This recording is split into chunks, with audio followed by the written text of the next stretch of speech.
अगर आपको भगवान से भी शिकायतें हैं कि आपको ज़िंदगी में कुछ नहीं मिला तो भाई मेरा ब्लॉग ज़रूर सुनना, शायद आपकी शिकायतें दूर हो जाएं। Hello friends, welcome to my new blog. तो आइए करते हैं ब्लॉग को स्टार्ट।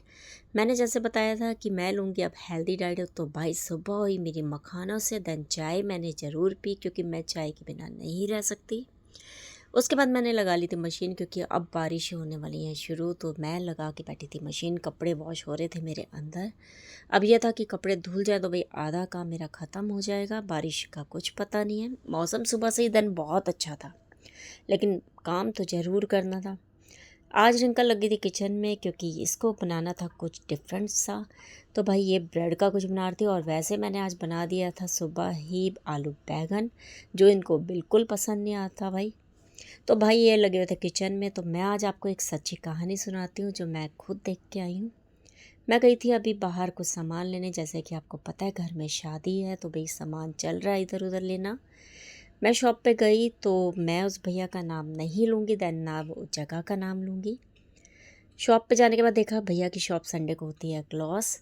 तो बाहर आए एक अंकल जी मिले, तो उन्होंने बोला कि हमसे सामान ले लो। तो हमने मना कर दिया कि नहीं, हमने नहीं लेना, हम उन्हीं भैया से लेंगे क्योंकि हम उनका पहले सामान ले चुके हैं। तो उन्होंने बोला कि वो मेरा बेटा है। देन मैं बहुत शौक थी कि ये उनका बेटा है। तो मुझे लगा नहीं, ऐसे ही झूठ बोल रहे हैं।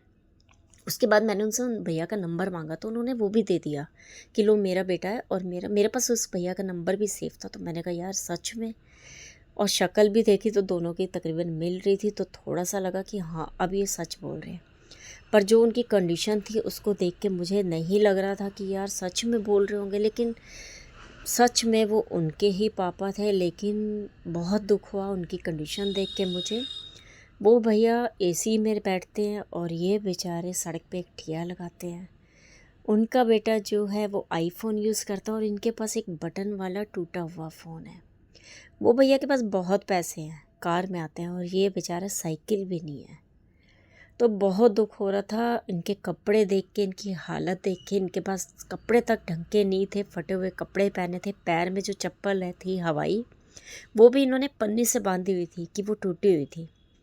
तो बहुत हार्ट हो रहा था यार, ऐसे बच्चे भी होते हैं। तो उन्होंने बताया कि ये मेरी शॉप थी, मैंने देन यहाँ ठिए पर से मेहनत करके ही शॉप खड़ी करी। लेकिन जब शॉप खड़ी हो चुकी थी तो मेरे बेटे ने मुझे लात मार दी। तो वो बताते हुए रो भी पड़े बेचारे।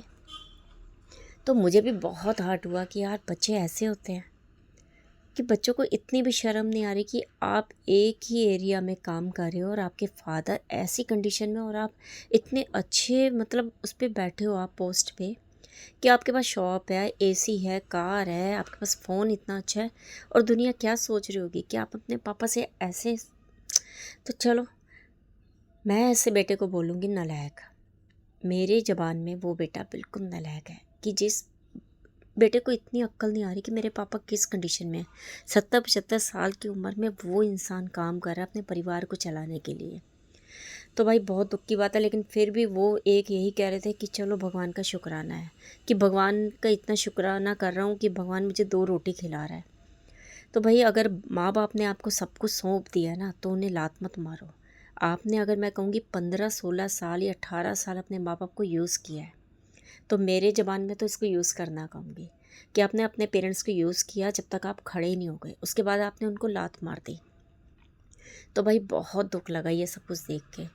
कम से कम उन्हें 2 रोटी तो खिला सकते थे। इतने तो आप लायक हो कि आपके माँ बाप ने आपको पैदा करके पाला पोसा है, पढ़ाया लिखाया है।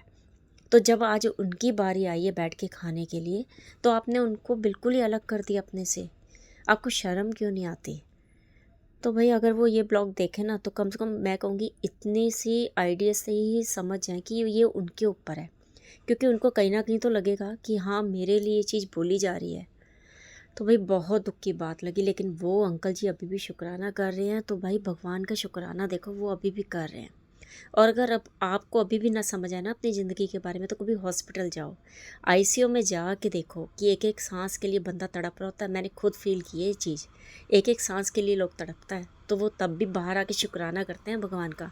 आप तो फिर भी बहुत अच्छे बैठे हो, तो आप क्यों शुक्राना नहीं कर रहे हो? क्यों अपनी शिकायतें लेके बैठे हो? तो भाई अपने सपने पूरे करो, लेकिन भगवान को शिकायतें मत करो, शुक्राना करना भी सीखो कहीं ना कहीं भगवान का। आपको जो ज़िंदगी उन्होंने बख्शी है ना, बहुत अच्छी है। तो आप शिकायतें छोड़ो और भगवान को शुक्राना करो। तो भाई मैं तो यही कहूँगी कि अंकल जी को भी बहुत अच्छे थे वो। चलो वो इतना कर रहे हैं, ठीक है, इस उम्र में भी सलूट है उनको भी। पर बेटे को अक्ल आ जाए तो बहुत ज़रूरी है कि आपके माँ बाप किस मुकाम पे बैठे हैं, क्या कर रहे हैं बेचारे इस उम्र में। तो उनको अक्ल आनी बहुत ज़रूरी है भाई। तो हम अभी ब्लॉग को करते हैं यहीं एंड।